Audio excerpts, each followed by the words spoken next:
And at the end of 1998, I happened to present to the House of Commons the final report of the committee. And it recommended some very revolutionary ideas, such as shared parenting. It recommended that if you're going to allege domestic violence, you better be prepared to prove it. And, of course, none of this has come in Canada to fruition. Here I am, 16 years later, and nothing has changed in Canada. In fact, if anything, it's backed up. But the one constant in all of this is ankles. Here we are, 16 years later, Anne. Older too, yes, yes. Yeah. Your hair is gray, I still don't have any, yes.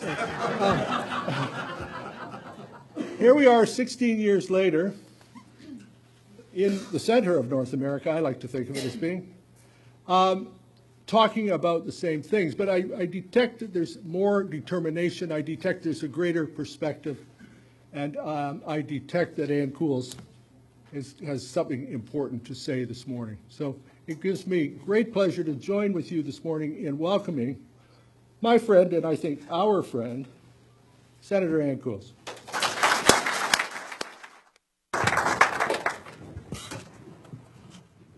I'd just like to begin by having a sip of water. I would like to say that this is something of a special moment for me today, because I am in the presence of several of you, but two people, both of whom mean a great deal to me. And one of them is my dear friend who just introduced me, Roger Galloway. And Roger Galloway, I would love to thank you publicly for your work and contribution on this file. And I would also like to say to many of you that Roger and I, the two of us, were a multitude in politics on the floor of the House. I would also like to acknowledge again my dear friend, Aaron Pizzi. Can I just put my things on top of this machine? Okay, fine, thank you. My dear friend, Aaron Pizzi, as I said before, my soul sister and my soul mate, as we came to similar conclusions and did similar work on two sides of the Atlantic. And we've been friends, very close friends now for many years, but we always knew of each other's existence before we met. And she and I have traveled a few miles together in Canada as well. I would like to perhaps situate, is there anywhere else that this thing can be put? I appreciate this.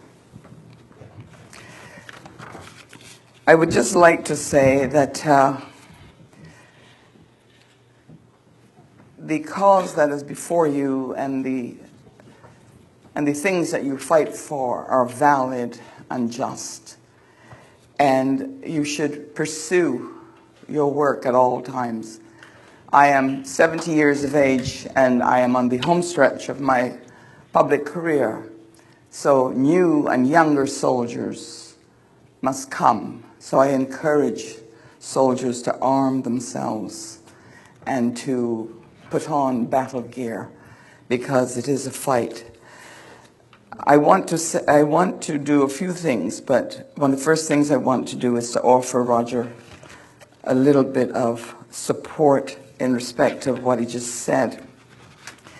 And the important thing about that committee, and I'll come back to that in a moment, was the enormity of the public support for fathers. And this is not easily understood by many today who still find themselves in desolate conditions. And we must remember at all times that no divorce act and no act of parliament ever intended or legislated the dispossession of fathers of their children, or the dispossession of children of their fathers. Somewhere or the other in the administration of the law, that has been happening and has happened. But in respect of what Roger had just said about the enormous support that that committee's work enjoyed, I'd like to quote a poll that was published November 23rd, 1998 in the Ottawa Citizen, in an article actually written by a journalist called Chris Cobb, I think it was. I just happen to have it here inside of a speech. And the front page article was headlined, quote, "Public backs father's rights. Astonishing majority wants change to laws on access to children." Compass poll shows. Compass was the polling company that had done it. The pollster, Dr. Wynne, was quoted in the article saying, quote, "I cannot find an adjective to describe the intensity of public dismay over family issues and the unfulfilled rights of fathers and children. I'm surprised because these issues haven't been on the agenda of Canadian politics for a very long time. The most astonishing thing is the absolute consensus among men and women about how the rights and obligations of fathers and children are being ignored." So yes, the committee, it was a tough go, and we won the issues and we won public opinion, but the act still has not been changed. But we fought on. There were 2 future amendments to the act, 2 future bills, and we worked, Roger and I, and buried them both. We got them well buried, and so we're still waiting. But there has been a lot of change on the ground, and because I stay in touch with many people on the ground, and last summer I visited a particular jurisdiction in Canada, and it made me very proud and happy of the work that we had done, because I sat in the courts and I heard what the judges were saying and doing. And there was one particular instance where a particular party was seeking to have the other party, well, it was a wife seeking to have the husband or the ex-husband deprived of access. And I actually heard that judge say, "Don't even ask for it. I do not deny any father access to his children without strong and good reasons."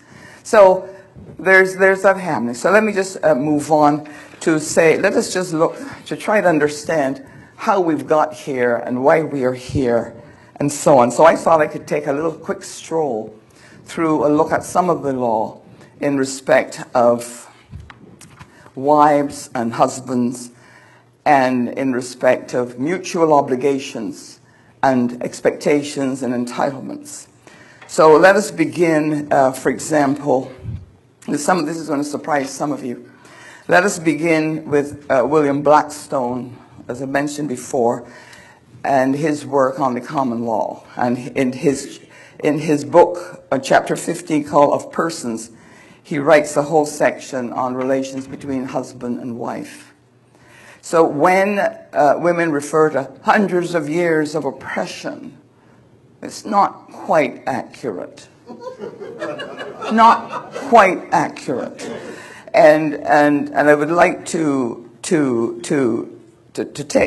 make the point that the law viewed marriage as a civil contract between a husband and wife, agreements agreed upon, voluntary unions agreed upon, but they left the holiness of the union entirely to the ecclesiastical law. Many people do not realize that now. So the church's canon law used to look after that whole area.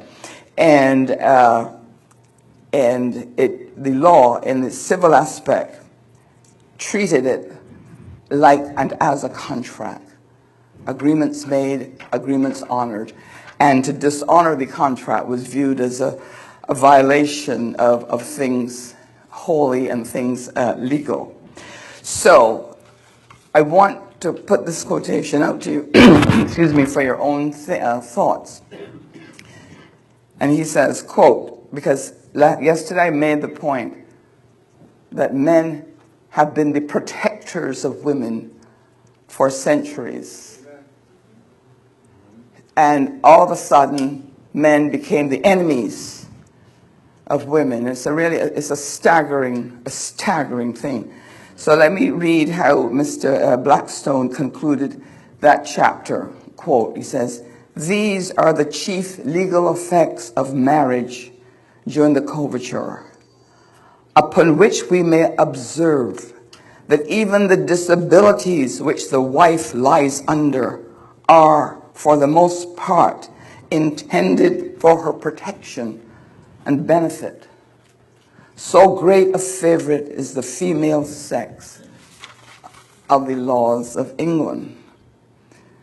Remember, all a woman had to do was to go to a store and charge any amount of goods, and husband was just expected to pay. And they did, dutifully, So let us understand the position of the law. I have searched Blackstone looking for that rule of thumb. It doesn't exist. It's not there. It's not there. So I just want us to send our minds thinking about the protection. You see, because I still wonder how could we allow such violation of human beings as what we're seeing today. So I'd like to cite you you would know this unless you're from Ontario. Roger would know this. The old Deserted Wives and Children's Maintenance Act, which was the predecessor to the Family Law Reform Act in 1978. Quote, remember, deserted wives. Excuse me. Deserted wives. So you're going to be interested to learn the definition of desertion. Obviously, if a man leaves and abandons the home, there's a desertion. But there's another kind of desertion, which I should quote. Section 2, sub 2.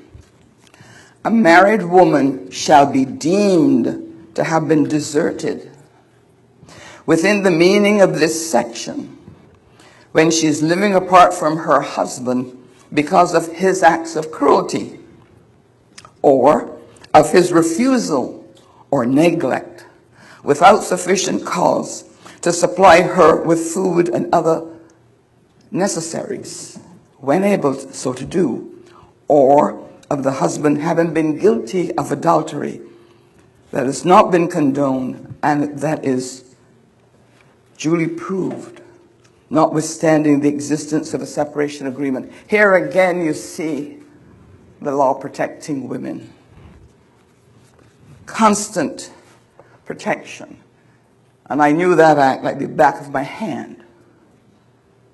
Because when I was building shelters and assisting women and children in difficulty, that was the act by which those women were sustained by endowments and payments from government. And it's a very complicated system under the General Welfare Assistance Act, very complicated, but we don't have to go there. I just give you another example. The old Married Women's Property Act, 1859, in that era, women started to be able to own property separately from their husbands. And so let's look at and this Married Women's Property Act was still in force, I believe, up until the Family Law Reform Act. I think Rogers nodded, so it was in force. So we look at Section 13, and we find that protection, but look at the extent of the protection. So Section 13, sub 1, any married woman, and it lists having a judgment for alimony, who lives apart from her husband, whose husband is mentally incompetent, and on and on and on. Listen to this. May obtain an order of protection entitling her, notwithstanding her coverture, to have and to enjoy all the earnings of her minor children, and any acquisitions therefrom, free from the debts and obligations of her husband, and from his control or disposition, and without his consent, in as full and ample a manner as if she were continued sole and unmarried. So I'm just trying to show you how the law has always protected women. And in the context of society and how it was structured in those days, it made perfect sense. And remember, these laws were made in a time when jobs weren't plentiful. And besides, all the classes of the community did not marry. Marriage was for those who could afford to do these things. And we keep forgetting that. And the vast numbers in the British territories, the vast numbers of persons who were unmarried depended on the common law. Therefore, you get the expression common law relationships, to which and from which flowed many benefits. I also want to show you a different kind of protection than these, but in respect of protection from criminal prosecution, to diminish responsibility. So I shall go to the Criminal Code, Section 233, infanticide. Most of us think that the term infanticide means the killing of a child, but it does not. It means the killing of a child by a female person. And very few people are aware of this distinction, but it diminishes responsibility. So I shall read you this section. And I do all of this so that you can see I didn't make any of this up. My ideas weren't pulled out of the sky or pulled out of my pleasure or of my will. I have grounded myself at all times in the law of the country, the law that we are supposed to and have abided by. So, quote, Section 233 of the Criminal Code currently, a female person commits infanticide when by a willful act or omission she causes the death of her newly born child. If at any time of the act or omission she is not fully recovered from the effects of giving birth to the child, and by reason thereof, or of the effect of lactation, consequent on the birth of the child, her mind is then disturbed. This is contemporary law.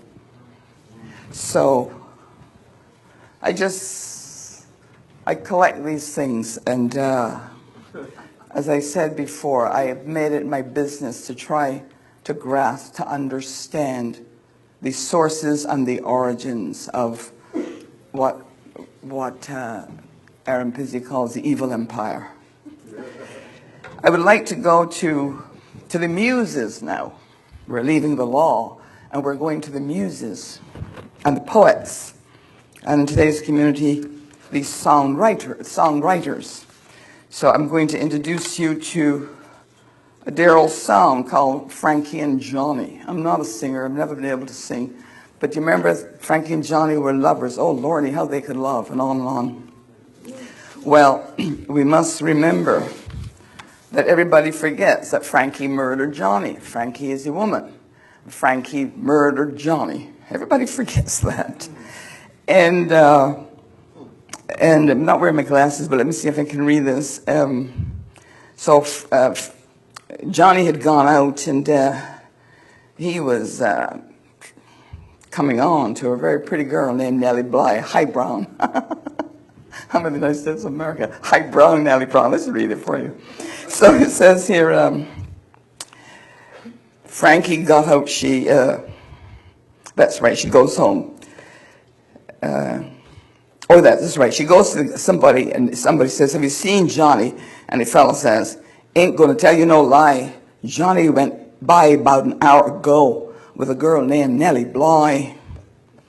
And of course, the refrain, he was your man, but he done you wrong. This goes through the whole song. He was your man. He done you wrong. Anyway, so Frankie goes home and gets Johnny's gun and comes back and looks up and in the window so high, and she quote the poem, saw her Johnny man a loving up that high brown Nellie Bly. He was her man, but he done her wrong. Then Johnny saw Frankie a-coming out the back door. He did scout, but Frankie took aim, and with her pistol and the gun went root a toot toot toot. That's the end of Johnny. So the Muses includes this in a lot of their work. And finally, in this layer of group of quotations, I come to the Greek tragedian Euripides and Medea. Medea. And this is all stuff I've read myself for years. And somewhere around 431, Euripides writes his famous Greek tragedy, Medea, about Medea and Jason, and Medea's murder of their two sons. Medea was a Greek enchantress who had helped Jason to obtain the golden fleece. When Jason deserted her for another woman, she planned and carried out the murder of their two sons. So I'm going to read to you from Medea, an older version that matches the one that I would have read in school many years ago. And this is what Medea has to say. Let no man think that I am a feeble, frail-hearted woman who sits with folded hands. No, let them know me for the opposite of that. Continuing, one who knows how to hurt her enemies. Her maid is very distressed about the act that she is about to commit. And if time allowed it, I could read more of it because it really is very insightful. But she looks at the maid and pledges the maid to silence in the following words. Say nothing of the plans I have prepared. Don't say a word. If you are loyal to your mistress and loyal to the race of woman. So I just put that out to you just to inform us of our cultural norms and to remind us of the standards that we expect to abide by. So having said all of that, I want to come directly to a few of the issues that we canvassed yesterday and to one of my pet points, which is that violence, divorce, and all of these issues are all about the most vulnerable of all relationships, intimate love relationships, where vulnerability is the order of the day and intimacy. So I wanted to say that my perspective has always been that of balance and fairness and equilibrium, grounded in the notion that human beings and human relationships are extremely complex, and that intimate family relationships involve personal vulnerabilities, elusive dynamics, and multiple emotions.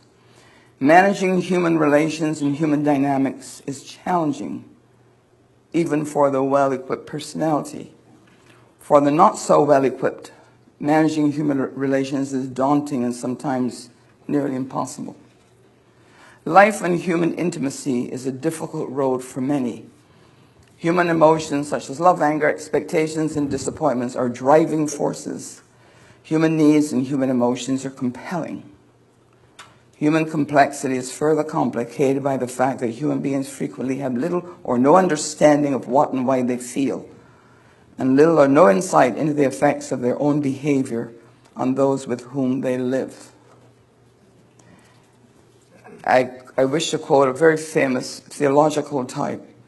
His name was Jacques Gillet, and he wrote a lot on personal discernment. And Gillet, and I got this in a book written by a priest named Father Green, quoting Gillet saying, we all work in darkness in a way.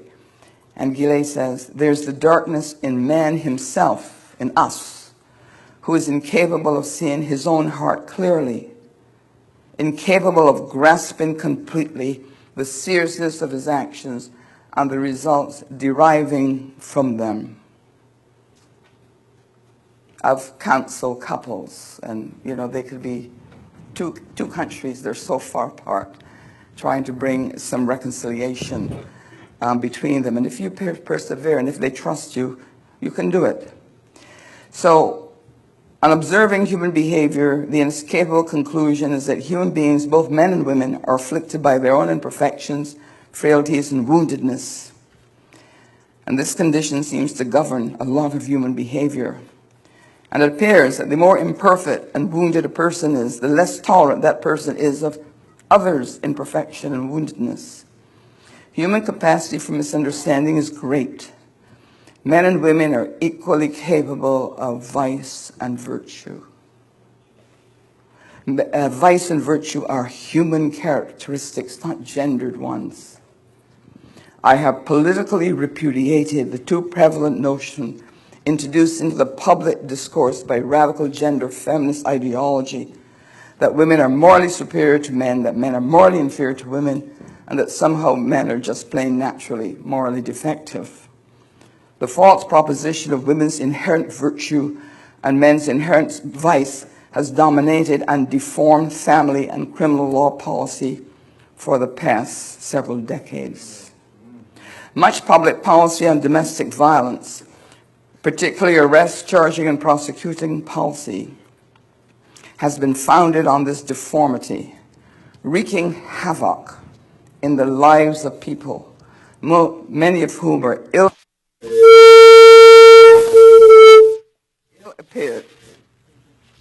Ill? Throw it off?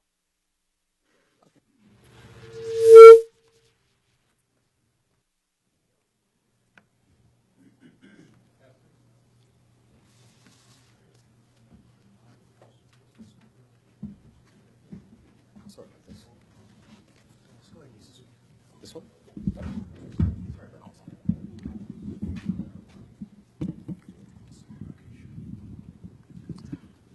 Is that better? Okay, good. In any event, I was saying that many human beings are ill-prepared and ill-equipped to handle such havoc. There have been many large numbers of suicides on these matters. And the empirical evidence on violence within intimate partner relationships and within families confirms that domestic violence has been falsely framed as violence against women and as a gender issue and as a woman's question. I just want to lay out again, that is my position. And I think that I've been speaking with great balance and fairness and equilibrium, which is all I've ever strived to attain in the law. I want to touch very briefly the whole business of the patriarchy, because this was raised yesterday. And there's another concept that has wreaked havoc on us. And I believed I said yesterday that we are not ever to underestimate the sense of protection that men feel for women, because I can tell you I've seen bill after bill being passed with all the men agreeing because they were told this bill was needed to protect women. And so there has been explanation why so many people would vote so willingly on many of these issues. But let's get to patriarchy to show you the extent to which this wrong-headed, misinformed, uninformed, ill-informed point of view has seeped into the entire system. So around 1990, the government of Canada sponsored a multi-million-dollar project. It was called the Canadian Panel on Violence Against Women. Its 1993 report was named Changing the Landscape, Ending Violence, Achieving Equality. Its titles and subtitles were steeped in radical gender feminist nomenclature. Part 1 was called The Context. Chapter 1 was entitled The Feminist Lens. Chapter 1 also called a section called Looking Through a Feminist Lens. Another section was called Patriarchy and Violence, while another was entitled Heterosexism. Heterosexism. We panned it in caucus this years ago, okay, panned it, Liberal caucus panned it. The report informed that the concept of patriarchy was essential to the panel's analysis of the nature of gender inequality and violence against women. I'm speaking about a report of a very respectable panel. The report explained patriarchy thus, quote, patriarchy is not just a central concept in feminist analysis. For many women, it is also a daily reality. For many women, it is also a daily reality. The most violent and profound expression of patriarchal power sits at their dinner tables every evening and sleeps in their beds at night. The report described heterosexism, quote, heterosexism is the assumption that a woman's life will be organized around and defined in relation to a man. The report also told that Canadian society is organized around compulsory heterosexuality, and that heterosexism is embedded in all state institutions that women are likely to call upon: the police, the justice system, religious institutions, etc. Colleagues, friends here, distinguished guests, these concepts had more to do with constructing an ideological framework and less to do with assisting families in crisis. Nothing to do with assisting families in crisis. And if you've worked with these families, as Erin and I have, you rarely see people who are begging for help. And I don't know if some of you know a lot about crisis intervention, but there's a point in persons' lives, if at that critical moment you reach out and give them that help and make that intervention, you're capable of causing them to transform themselves and even to transform their behavior. And none of this matches anything that I've ever seen or worked with. But anyway, just wanted to say by this time I was already well distancing myself from this thing that was being called feminism. And the one statement that really took me entirely over the edge was one made by a feminist, an American feminist, whose name was Sally Miller Gearhart. And she wrote an article called "The Future, If There's One, is Female." And it was published in her 1982 book, Reweaving the Web of Life, Feminism and Nonviolence. Hold that. Feminism and Nonviolence. Quote, to secure a world of female values and female freedom, we must, I believe, add one more element to the structure of the future. The ratio of men to women must be radically reduced so that men approximate only 10% of the total population. Anyway, it's, can you take that seriously? Can you take something like that seriously? Anyway, for me, that was the end. That was the end. Thereafter, I never described myself anymore as a feminist.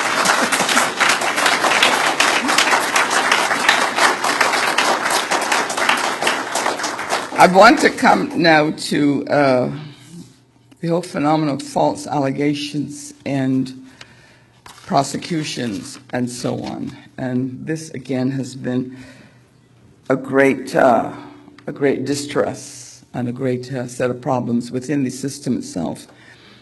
And the practices were developed by certain feminist lawyers. And it seemed to be to make these accusations in the body of civil proceedings. And as you know, there's a difference between civil proceedings and criminal proceedings. The standard is much higher and heftier in criminal ones. But this became so rampant that and I actually recorded on the floor of the House, of the Senate, 52 instances of men who were falsely accused of abusing their own children. And the cases that I put were proven, the accusations were proven to be false, and the judges were quite tough and hard in their description. So I only put cases before the House, 52. I just recorded them one after the other and quoted them because I figure another soldier will come along some point in time and just pick up that work. But I want to give you, to read to you from the mind of some of the judges to see what they were saying at the time. And one of them makes the following statement. It was a case where a husband and a wife, she had accused him of hitting her. Turns out he was nowhere near her at the time the event was supposed to have happened. But this is what the judge says, and I'll read that to you. Paragraph 19, in acquitting, it was a criminal proceeding, so in acquitting the husband, he made the following statement, the judge made the following statement about the wife, quote, "I find the evidence of the complainant and her mother to be contradictory, confusing, contrary, conflicting, irreconcilable, and quite frankly, false." He also continued and expressed an opinion, it's the only one I've been able to find for years, about zero tolerance policy. And he said the following, "I want to make two further comments, because one is curious as to how a man could be falsely accused in these circumstances right up to and including a trial. The reasons are quite clear to me and disturbing. First, the police apparently have a policy of zero tolerance in domestic assault cases. Any zero tolerance policy is dangerous. It is especially dangerous when it is not properly applied." So that was where the false accusation is as between two spouses, by a wife as against a husband. But I can tell you, in the cases of children, if you want to see men reduced to pulp, is to watch a man who will talk to you about him being accused of sexually abusing his little children. And there's something in the hearts of most men and fathers that find that so soul-destroying, not only repugnant, but soul-destroying that they could be accused of it. That I remember one time, Roger and I had a particular guy who actually said to him, "Accuse me of murder, but don't accuse me of hurting my child," like this. So I just wanted to tell you, and any day of the week, we had 20 of these cases coming to our attention. But there's a few judges, more than a few actually, who were taking notice, and I want to take note of another particular judge in a case, and I'm looking for the exact words, where he quotes, "There are far too many prosecutors declining to make the hard decisions." This is Justice Saunderson.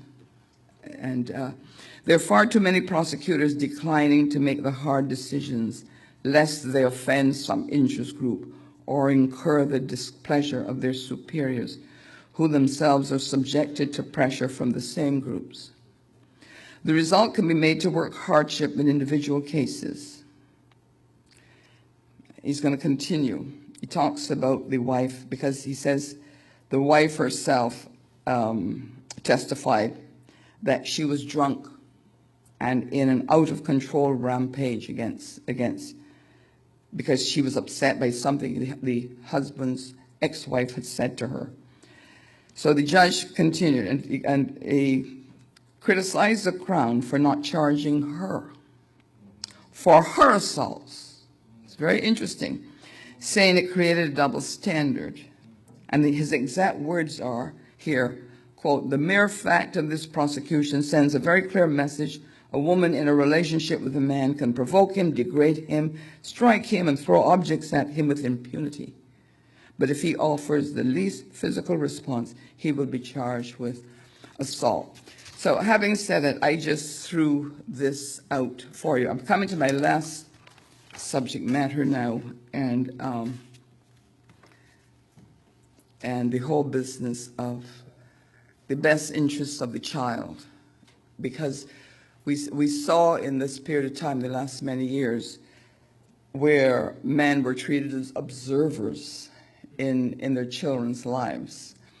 And there's one particular judge who actually, a female judge who actually said that in a case. They're observers. The non-custodial parents are observers in their children's lives, which of course is something we reject. The power of governments and the state in respect of children and custody is infinite power, and it is never time-dated. And I want to explain to you a little bit for those who are interested. I searched for about 2 years trying to find the origin of the term, the best interests of the child. And I found it. And it was introduced into Canada's divorce law in Roger, you'll be interested in this, in 1984, Minister McGuigan's changes. That government, that bill never saw the light of day because it died on the order paper as Liberals were defeated. Mr. Trudeau's people were defeated in the general election in September 1984. But I remember that bill very well.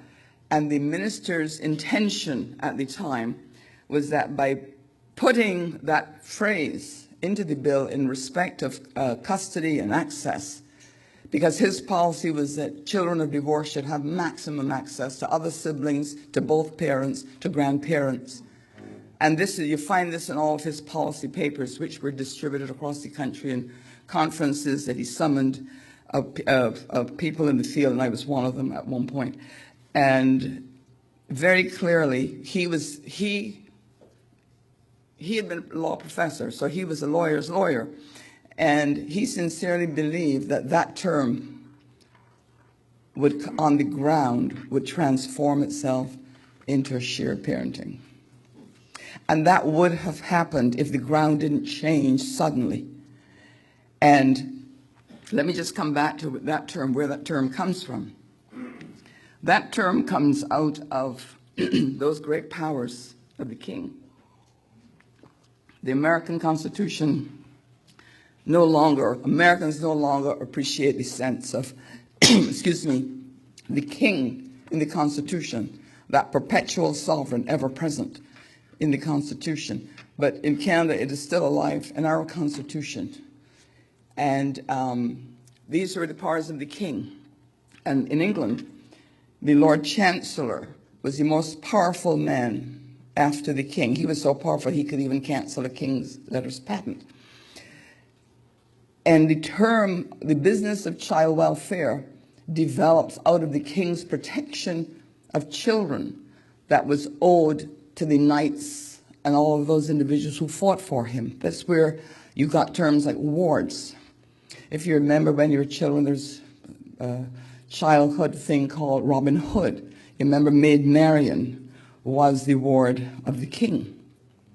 So if kings had knights who left orphaned children, infants, and it was a very sophisticated and complete system that he owed that child protection and the lands of that child protection, and that when that child became of age, all those properties were expected to be delivered to that child who hopefully would fight for the next king. And at one point, they developed their own separate courts of wards and liveries to do that. But as time went by, the Lord Chancellor's Court took over those matters. And even to this day, you call the law of equity, all that, the Lord Chancellor's Courts dealt in what they call the law of equity, which is the law that grants justice, not just law. The common law courts grant justice according to the law. The courts of equity grant justice, which might have been neglected in the administration of the law. It's a very, very interesting system. So in Canada, the common law courts and the equity courts merged in 1881. So now every superior court judge of Canada has that inherent power to protect children, and the doctrine was called the parens patriae. And this is why something like custody is never final. So they can award custody. If something goes wrong, they can change that custody. But the protection over a child is eternal. And it's an enormous power. And, well, that's another story for another day. But somehow or the other, the interests of the child and the interests of the child's mother has got confused in the last many years. So I wanted to say to you that that term, best interests of the child, was intended to be a ground for greater sharing in the relationship and a greater sharing in children. Because 1984 was a time when, you know, all this nonsense was coming to an end, and men were picking up children, taking them for walks, and you know, it's a beautiful thing. I'm a bicycle rider on Saturday mornings, and I'm not a good bicycle rider. I have a bad back, but I still do it. And you'll watch these young families, mom, dad, and 2 or 3 little children on bicycles, and it's a beautiful delight to watch. And they don't stop to debate who should stop and change the little one's diaper. Somebody just does it. And it's a wonderful thing to watch, and that's how couples should relate, and this is how most couples do relate. But in any event, so that is the origin of the term, the best interest of the child. And I think it's a worthy term. I think it's a worthy concept. It's an ancient concept that can be defended by hundreds of years now of jurisprudence. And I would suggest that we would uphold it and defend it and continue to challenge the orthodoxy in the name of the best interest in the child. Now, I hope I've left a few minutes for questions, and I hope that we have a few questions, but that in a quick summary is a statement on the state of the law and the state of society in respect. And a lot of this other stuff about men is just purely imaginary.